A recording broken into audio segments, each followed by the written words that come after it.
क्या आपने कभी सोचा है कि पौराणिक शक्तियां असल में कैसे काम कर सकती हैं? आज हम चर्चा करेंगे उन शक्तियों के पीछे के विज्ञान की। पहला उदाहरण है बौछारें, जैसे कि ज़्यूस के बिजली के बाण।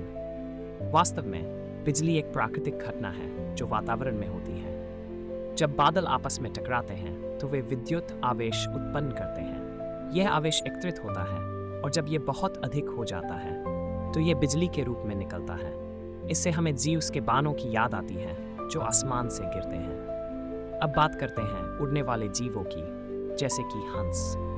विज्ञान के अनुसार कुछ पक्षियों के पंखों की संरचना अद्भुत होती है। उनकी पंखों की आकृति उन्हें हवा में उड़ने में मदद करती है। यहाँ तक कि कुछ पक्षी बिना पंखों के भी उड़ने का भ्रम पैदा कर सकते हैं। अब हम बात करेंगे जल तत्व की, जैसे कि नायकों की शक्ति। पानी की शक्ति को समझना बहुत आसान है। जब पानी तेजी से बहता है तो वह बहुत अधिक ऊर्जा उत्पन्न करता है। यह ऊर्जा किसी भी वस्तु को बहा सकती है, जैसे कि पौराणिक नायकों की शक्ति।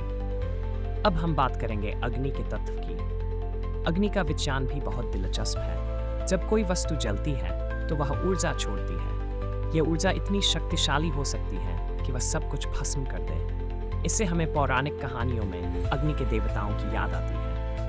अब हम बात करेंगे पृथ्वी की, जो हर पौराणिक कथा का आधार है। पृथ्वी की ताकत को भूकंप के माध्यम से समझा जा सकता है। जब पृथ्वी की परतें टकराती हैं तो भूकंप आते हैं। ये भूकंप इतनी शक्ति से होते हैं कि वे सब कुछ हिला देते हैं। इससे हमें पौराणिक कहानियों में पृथ्वी के देवताओं की याद आती है। तो क्या ये शक्तियाँ केवल कल्पना हैं, या फिर ये असल में विज्ञान के पीछे की सच्चाई है?